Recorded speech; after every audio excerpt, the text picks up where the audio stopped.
देश का संविधान हर नागरिक के लिए महत्वपूर्ण है। 26 नवंबर 1949 को भारत की संविधान सभा ने भारत के संविधान को अपनाया था। हमारा संविधान 26 जनवरी 1950 से लागू हुआ था और इसी दिन से गणतंत्र दिवस यानी रिपब्लिक डे मनाया जाता है। इसलिए इस दिन संविधान के साथ साथ इसकी प्रस्तावना की भी खूब चर्चा होती है। संविधान की प्रस्तावना उन मूल्यों को दर्शाती है जिन पर संविधान आधारित है।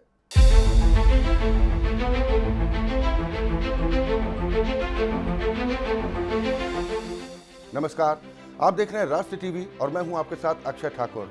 चलिए इस वीडियो में आपको विस्तार से प्रस्तावना, इसके महत्व और इतिहास के उन 5 शब्दों से समझेंगे जिनका उल्लेख प्रस्तावना में है। दोस्तों, प्रस्तावना की शुरुआत में हम भारत के लोग का मतलब है कि भारत की सबसे बड़ी शक्ति उसके लोग हैं। प्रस्तावना में उल्लेखित पदावली हम भारत के लोग ही भारत की असली ताकत है।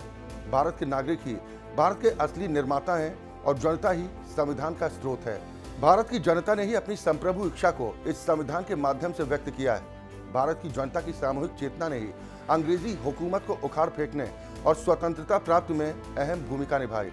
दोस्तों, प्रियम्बल के महत्व और इतिहास के उन 5 शब्दों को हम आपको बताते हैं कि वो 5 महत्वपूर्ण शब्द कौन से हैं और क्या संदेश देते हैं। जिनमें सबसे पहला है संप्रभु।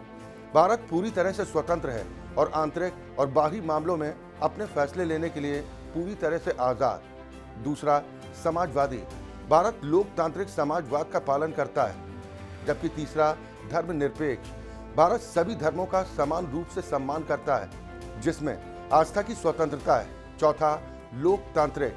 भारत में एक प्रतिनिधि सरकार, सार्वभौमिक मतदान अधिकार और कानून का शासन है।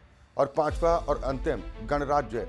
भारत में एक निर्वाचित राष्ट्र अध्यक्ष होता है और सत्ता लोगों के पास होती है। दोस्तों, प्रस्तावना क्यों महत्वपूर्ण है ये जानना भी बेहद जरूरी है, क्योंकि ये संविधान की भावना और दर्शन को व्यक्त करती है, संवैधानिक पहचान को परिभाषित करती है और स्वतंत्रता आंदोलन के मूल्यों को दर्शाती है। यह भारतीय गणराज्य में विविधता में एकता को बढ़ावा देने के बारे में संविधान का महत्व बताती है। दोस्तों, प्रियम्बल के महत्व को तो आपने समझ लिया, लेकिन इस प्रियम्बल यानी प्रस्तावना का इतिहास क्या है ये भी हमें जरूर जानना चाहिए। दरअसल प्रस्तावना की प्रेरणा पंडित जवाहरलाल नेहरू के ऑब्जेक्टिव्स रिजोल्यूशन से मिलती है, जिसे 13 दिसंबर 1946 को पेश किया गया था और 22 जनवरी 1947 को संविधान सभा में अपनाया गया। बाद में BN राव ने एक ड्राफ्ट तैयार किया। 26 नवंबर 1949 को फाइनल टेक्स्ट अपनाया गया और 26 जनवरी 1950 से इसे लागू किया गया था। दोस्तों, प्रस्तावना के बारे में आप कितने जागरूक हैं या आपने कितने लोगों को इसके महत्व को बताया, हमें कमेंट करके जरूर बताएं। और देश दुनिया की बाकी खबरों के लिए आप जुड़े रहें राष्ट्र टीवी के साथ। जय हिंद।